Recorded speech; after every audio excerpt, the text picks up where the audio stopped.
DJ Tygga Ty in the mix. Gotta give you positive energy, good energy. How are you? I'm good. How you doing? So that thing right there on your the chain part, this. Yeah. Do you take that off when you like get in the shower and stuff, or you like leave it on because it's like it looks like cool? No, it's always on.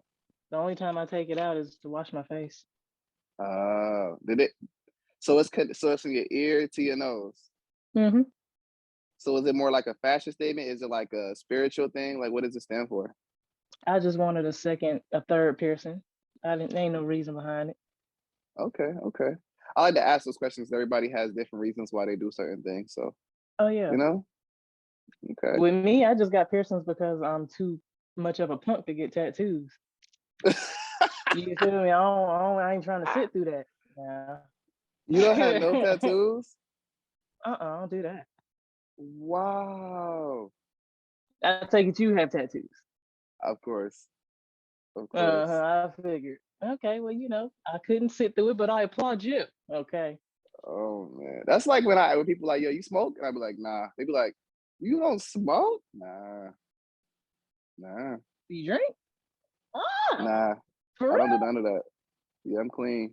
I be chilling. Damn. Okay. Well, now I feel like I need to give my life to God or something. What's golly, wait a minute. You always been like that?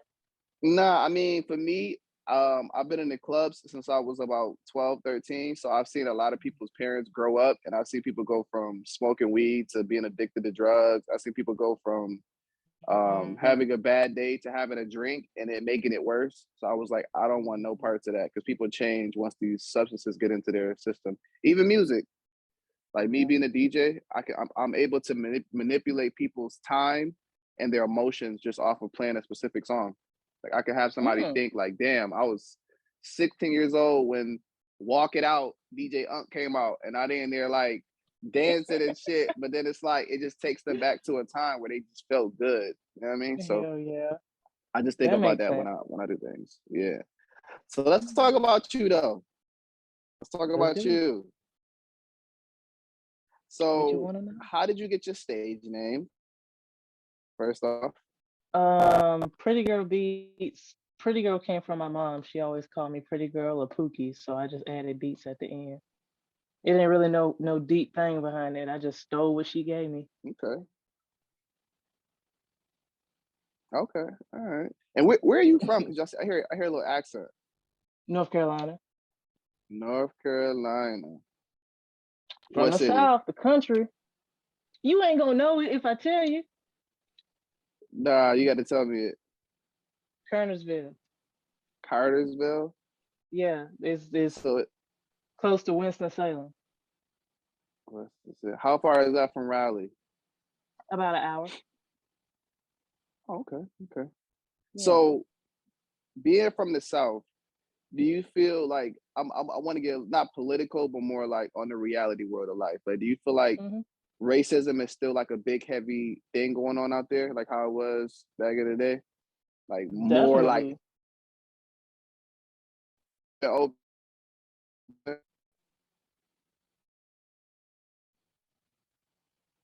I might have bad service. You kind of broke up right there. I said, do you feel like racism is still out there in the South right now? For sure. The only thing that's changed is it's illegal now. They have to do what they do in private, if anything. Ain't nothing changed. So how often do you feel so how often do you feel you run into those kind of situations and get a Black artist?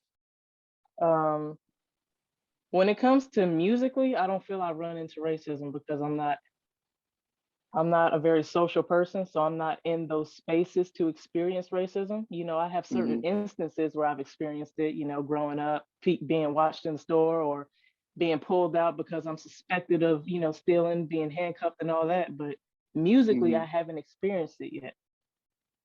Okay. I've only worked with Black artists. Okay. I asked that because I know a lot of people, they tend to do collabs, and also like when they're performing, in these different venues, the atmosphere is always different because sometimes you may be in a hole in a wall bar, or sometimes you may be in a big venue and it might be a first time there. And sometimes people have different experiences. So I want to kind of see your aspect on it in regards to being in the South. So I've seen it a lot. I mean, I don't doubt that that's happening, and I probably haven't just reached a big enough platform to be in those spaces with those big, those people in those venues and whatnot. But I expect it when I get big enough or I have enough eyes on me. I expect it. Okay. There's always going to be colorism. Understood. So when in regards to music, right? What type of music do you like to make? Is it more so sexual content? Is it more so conscious rap? Is it more so club bangers? Is it more so like mainstream? Like what's your type of music that you like to make? You know what? I often compare myself to like Mary J. Blige, because you remember when Mary first came out, Shorty was going through shit. She was I mean, her music was sad, but it was relatable because a lot of women can relate to that heartbreak and going through shit. I am often making that kind of music because I'm still healing and going through, dealing with the trauma of toxic relationships. And so a lot of my music is centered around, heartbreak and trying to get through it. I don't really make club bangers or sexual music because I don't do that. I can't talk about something I'm not doing. So so more yeah, it's more like neo soul, I'd say, pop soul, with a hint of rap. Yeah, pop soul. Okay. So these experiences that you've been through, that you've written down on paper, do you ever find yourself, because I feel like it's more like a healing process as well when you're making these songs, kind of getting it out. Do you ever find yourself in a space where you just kind of get emotional, like writing these songs or being inside the booth, like singing about everything you've been through? Well, definitely. I mean, it's when you start writing down the stuff you've been through, or kind of like, I guess, journaling all of your experiences or whatever, you're putting yourself back in that headspace of when you went through it or when you were going through it. So if I write a song about my ex, I'm remembering the exact day this shit took place. I'm remembering the exact words he said to me and the exact way it made me feel. And it's like I'm back there all over again. So I mean, it's definitely emotional, but at the end of that process, it's like I've gotten it all out. Now, have you performed any of these songs before yet, live on stage? I've only performed one of the songs, and it's the only song I've released because I don't really consider myself an artist. I'm more of a behind the scenes kind of person. So I performed once, and that was years ago. Okay. So when you say behind the scenes, do you mean like you write for other artists, or you talking about more so like you just kind of put out content and people pick it up and then you kind of get like royalties? A whole lot of ghostwriting, but mainly producing. People hit me up mostly for beats and then to use my studio, and I might mix and engineer it for them, but mostly just the beats part. Okay. Now, I have a lot of friends that are producers, and they speak about the difference between making a beat and actually producing a record. What is your take on that, being a producer yourself? I agree. There is a difference. I mean, a producer is there from start to finish. A producer might even have hands in the songwriting process. A producer is, I mean, we're the people that says if you add a delay of 1 second on that last verse or on that last word at the end of that verse, it's gonna make it pop. That's a producer. A beat maker is, give me $50 for this and good luck.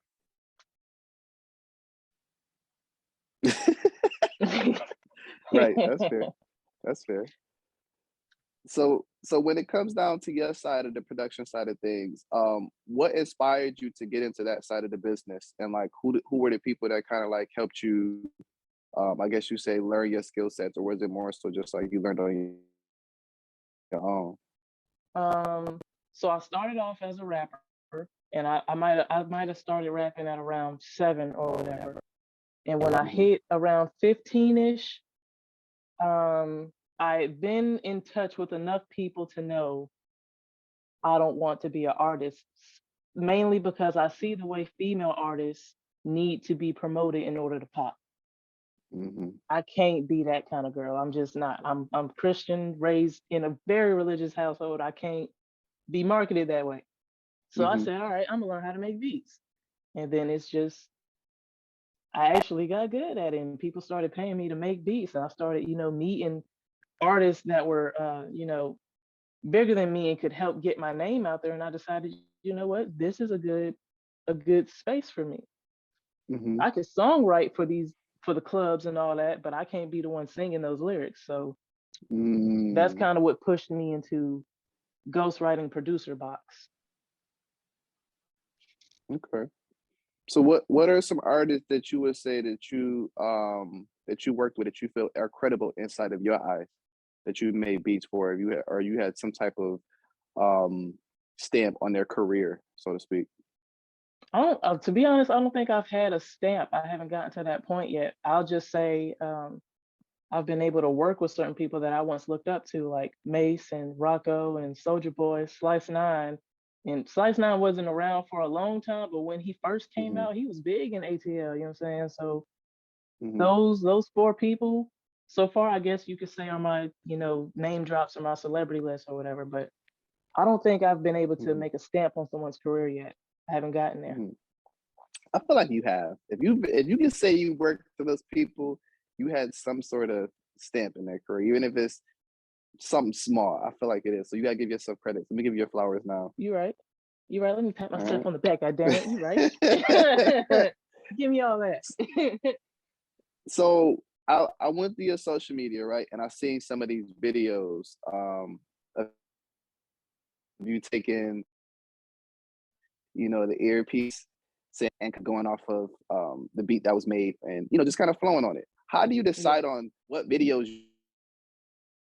you want to use, and how do you decide on what type of, like, I guess you could say, flow / lyrics you want to add to those videos? Because some people just kind of say it's based off of feelings when they hear the beat. Some people say it's based off of, what I'll just that day on do some shit. Like, what's your process with that?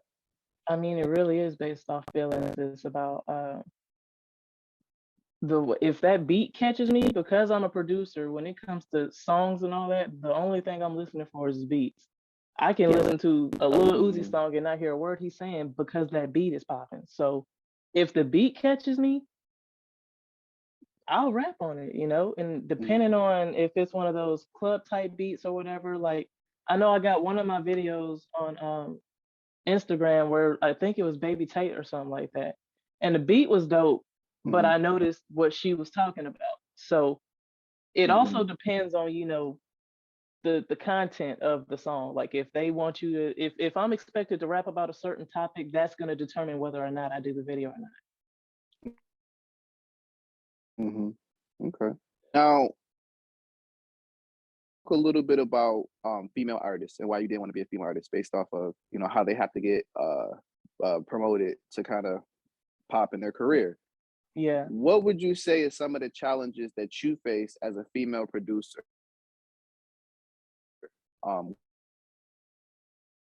Some of the artists, or even just being a female producer in the industry. I think that the top two challenges I would say is not being taken seriously, and then two, just being looked at as an object. I mean, when you're attractive, you get treated a little different, and it's not always good. And so the first thing I noticed was when I'm in these studios with these celebrities and they got their whole camp, there's like 10, 20 dudes in there, and then I walk in there, the first thing they thinking is, okay, I'm gonna try and holler at her. Then when I say, oh well, I make beats, you feel me? I'm here to play my stuff. You're like, I mean, they write you off fast because you a chick, you a female. They're not taking you seriously, and it's like that in mostly all male-dominated industries. You kind of have to fight harder than the dudes just to show your talent. So, is there any specific artists want to I'm work sorry, I with didn't that hear that part. you listen to? You said what? I didn't hear that part. I'm sorry. Oh, I said, so is there any specific artist that you want to work like right now? Like who everyday basis that you listen to and you wouldn't mind working with? I would love to work with her, um, Summer Walker. Hmm. I mean, I play them two all day, so those are the main chicks I'm trying to work with for real, for real. And maybe even Drake, because he's emotional. Not like me. We like feelings. Okay. Yeah, yeah. Well, well, you did say Mary, so based off of you liking Mary J. Blige, I could tell that you want to work with somebody that's on that feelings, emotions type of energy. I get it. For sure. I get it. I get it. So Hmm. right now, right, as a producer, what type of beats do you like to make? Because I see that a lot of people are onto drill right now. A lot of people are sampling, the first it was like the 90s kind of stuff, like the old 90s R&B songs. Now they're kind of sampling the 2000 stuff. Like, what's your go-to type of beat that you like to make? The go-to is always gonna be R&B. New school R&B. Let me correct that. Like Mhm. not the slow 80 BPM R&B, but like the kind of up tempo, but it still puts you in a love making vibe, like Chris Mhm. Brown type stuff. That's gonna always be the first thing I make. And then secondly, it'll probably be like probably trap because that's the majority of my clients. They want that dirty South sound, but it's Mhm. gonna always be R&B. Okay. And what program do you use? Like, what's your more comfort zone when it comes on a program wise? Fruity Loops all day for the win. Oh man. All day for the win. Hey, give them their credit, okay? Fruity Loops top, okay? They up there, you know what I'm saying? User friendly. Anybody can get on that program and make a beat. Some of Mhm. some of some of our favorite songs has been made off of Fruity Loops, and we don't even know. No, trust me, I know. But it's just Do funny that you? you said that for the first time. I thought you were gonna say like Logic or something. Oh, I do. I use Logic to record, mix, and master, but Fruity Loops is to make the beat. so Fruity Loops is to make the beat. Logic is more so mix and master. And what else do you use? Um, Pro Tools every now and again, but I mean, I mainly use Pro Tools for sound design, so it doesn't really get used a lot unless somebody hits me up for little independent film type stuff. My main programs is Fruity Loops and Logic. And where did you learn to do these to use these programs? Is it more so like self-taught? Is it like, okay, somebody took me under their wing and showed me the ropes? Like, how does that work with you? So they teach us Pro Tools and Logic in college, and I went to Art Institute to get my bachelor's in audio engineering. So I Hmm. learned how to use those two programs in college. And Fruit Loops, somebody actually gave me like a burned copy of it, Hmm. and I don't know. I wouldn't say he taught me per se. He showed me the basics, and from there I went on YouTube and learned everything I need to know. Okay. So this is my last question that I do want to ask you. Um, in regards to being a producer, female producer, in what people say a male dominant industry, what advice could you give to people that are trying to be in the same footsteps as you, as well as working with some creditable people, learning these programs, and even just like being a female inside of this industry? The one piece of advice I'd have is don't wait on anybody to tell you, because you got Google and YouTube to teach you any and everything you need to know. So, Hmm. I mean, you got to take initiative and learn things on your own, put in that hard work to learn how to be the best at your craft. And then the second thing I'd say is stand firm on your values. Don't let Hmm. nobody change that. No amount of money, no contract, no celebrity. Don't let nobody talk you out of doing some shit you're not comfortable with, because the internet's forever. Hmm. That's all I got. Okay. Okay. For all the people that's gonna watch this video, and just kind of take some gems from anything that you said, where can they find you on social media? You can find me on Instagram, Pretty Gurl Beatz, PrettyGurlBeatz, and then TikTok is Cameron J, CAMERIN J. Which platform do you feel works best for you on a branding scale? TikTok. TikTok. Oh yeah. And But and it's TikTok is more the best so to grow organically. okay. Can't With the sleep new on it. generation, or just as a whole? As a whole, it's old people on TikTok. Like you can be a nobody and have a video go viral. It Mm, don't matter if it don't like Instagram is it's not an organic algorithm. You have to already kind of have a following in order for them to push your content to new people. mhm, TikTok, you can start your profile at 0, and if 500,000 people click with it, it's gonna get promoted. mm. They give you a chance to actually pop. I might have to go to TikTok. I got a TikTok, but I Look, ain't been using it. look, don't sleep on TikTok, man. You missing out. You missing out. I don't Don't act know. like that. I help you out. I help you out. we gonna have we gonna have to link the show. Mm-hmm. The show. Question that I do want to ask you. I meant to ask you this in the beginning. Badman ENT. How did you connect with one or Badman ENT, and what made you want to work with them? TikTok. All right. He saw TikTok. I'm trying to tell you, man, TikTok is how I be getting all my branding deals, all my sponsorships. I mean, it really does open doors. So I guess he saw a couple of my videos on TikTok, and then he reached out to my business email and Mhm. told me everything he was trying to do. And because I do music, I immediately was like, yeah, I'd much rather do this than get paid to try on a wig. So that I went with him, you know. He's the first Okay. person to hit me up on some music. Everybody else is on some beauty influencer type stuff. And I'm a tomboy. I'm not really into that.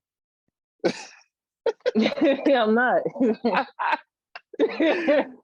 I learned something new about you today. Okay. See? All right. Keep in touch.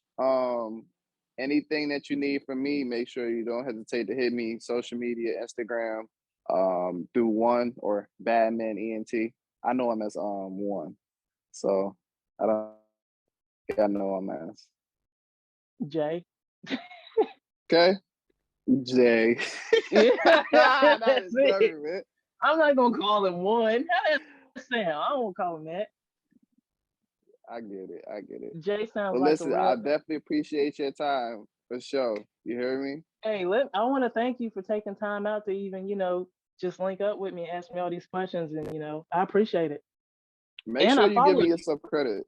Oh, I followed you back, but make sure you give me yourself, because you said some names. I was like, all right.